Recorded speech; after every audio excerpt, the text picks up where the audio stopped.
Hello, my name is Abigail Steffen, and before I begin, I would just like to recognize that these videos were filmed on the ancestral and unceded traditional territory of the Dene people of the Lower Tanana River area. My colleague Steven and I will be presenting the development of Alaska climate change policy, and we'll be doing it in two parts. I'll be discussing how Alaska climate change policy has developed over time, while focusing primarily on how the inconsistent guidance from state and federal administrations has led instead to the local responses that we see here in Alaska. And Steven will be focusing on the content and growth that we see coming out of rural and tribal planning within the state.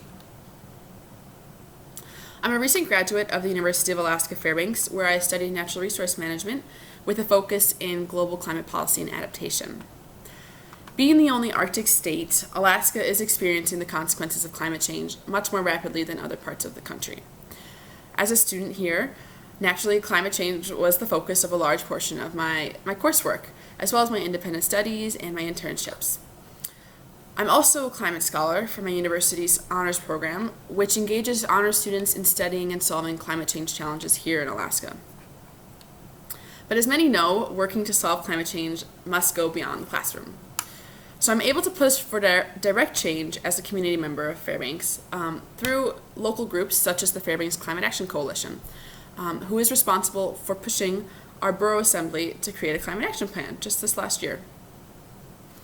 Our work that led to the passing of a resolution to create the Fairbanks North Star Borough Joint Climate Change Task Force, of which I am now a member of. This then requires the borough to create a climate action plan within the coming years.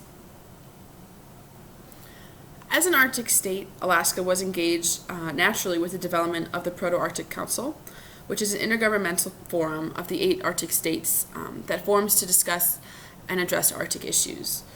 This was around the same time that climate change science was beginning to show that the poles were most affected, which was in the late 80s and 90s. And so perhaps prompted by this, Governor Cowper at the time, in 1990, created one of Alaska's first pieces of climate response from the state, which is a report titled An Alaskan Response to Global Climate Change. And since this time, as many know, the impacts felt in Alaska have only grown in severity and frequency. For example, Alaska has experienced 5 of the 10 warmest years on record since 2014, with 4 of those years being warmer than any year prior to 2014. So despite the quicker return of the consequences, Alaska's relationship with climate change still remains complex. Alaska is a global net creator and contributor to climate change as a result of the heavy reliance on extracting natural resources here. Historically, the state of Alaska has relied economically on oil production, which accounts for over $180 billion in revenue since statehood. So this naturally makes for divided opinions and action on changing these long-standing relationships within the state. And this is partially the reason that policy and guidance on climate change from the state has been so irregular. One example of this irregularity is just the lack of a stable climate change institution that crosses administrations. Under Governor Palin, a subcabinet on climate change was created in 2007, only to be dissolved by her successor, Governor Parnell, in 2011. Then, in 2017, Governor Walker created a Climate Action for Alaska leadership team, but this was then rescinded in 2019 by his successor and Alaska's current governor, Governor Dunleavy. So this fluctuation in a stable source for state guidance takes away the consistency that is really necessary to create adequate planning across the state. And there's a similar lack of consistent guidance or instruction from the federal government. So instead, here in Alaska, nearly all of what has been seen in climate policy response comes from smaller scales, such as municipal and tribal responses across the state.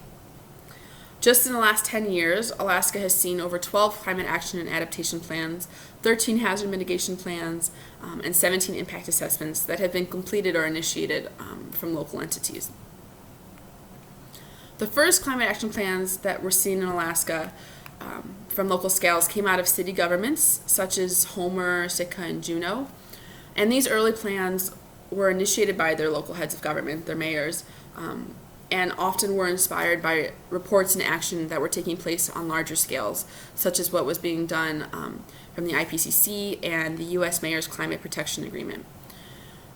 And Juneau and Sitka's plans actually cite specifically the lack of federal and state action as incentive for them completing their plans. But since these early plans that came out of these small cities, municipal and borough planning for climate action has expanded significantly across the state. With just last year in 2019, Alaska's largest city, Anchorage, completed their climate action plan. And with these municipal and borough plans that are growing in popularity, the focus that we see is primarily on reducing greenhouse gas emissions, as well as adjusting the municipal operations as their primary means of mitigation.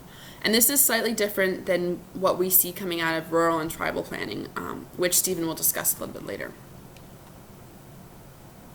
The Fairbanks North Star Borough is the latest to adopt climate policy.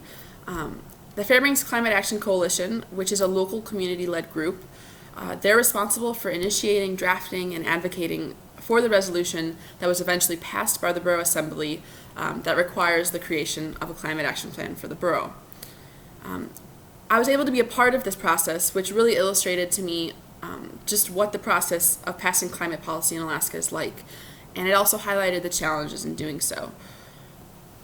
For example, the process for this specific climate action within the Fairbanks Borough was almost entirely community-driven before being adopted by the borough. And now, for various reasons, the process is at a bit of a standstill. Currently, the task force that was formed is drafting a request for proposal to hire a third party, which will then write the climate action plan for the borough. But like in many places, COVID-19 has put a stop to many municipal actions. But besides that, other challenges that we're facing this specific action was locating funds for the project, as well as navigating the proper scope and scale that could be achieved by this borough while remaining within their jurisdiction. It's also important to point out that for this specific action, it's a borough policy and not a city policy. And so this is just another example of a complication within Alaska and across the country. But the city of Fairbanks has yet to adopt climate policy like this. And the borough at the time was much more likely to support climate action than the city. And so sadly, since then, the city hasn't shifted very much in terms of being favorable to climate policy. And so no community-led action has been really focused in that area.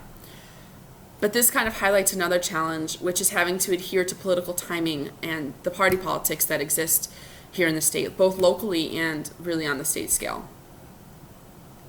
So overall, the response to climate change in Alaska has been primarily from local entities.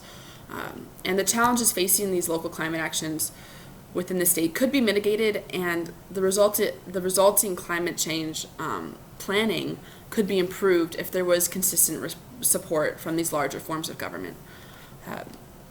For example, seeing and just being a part of the successful community-led process here in Fairbanks within the borough, it does offer me encouragement in the future of advocacy for climate policy on all levels. However, as climate policy continues to expand across the state, I do hope that it does not come only at the hands of community initiation, but is instead supported and strengthened by larger powers. Next, Steffen will complete our presentation with the discussion on the characteristics of climate policy within rural and tribal planning. So, thank you. I look forward to our discussion.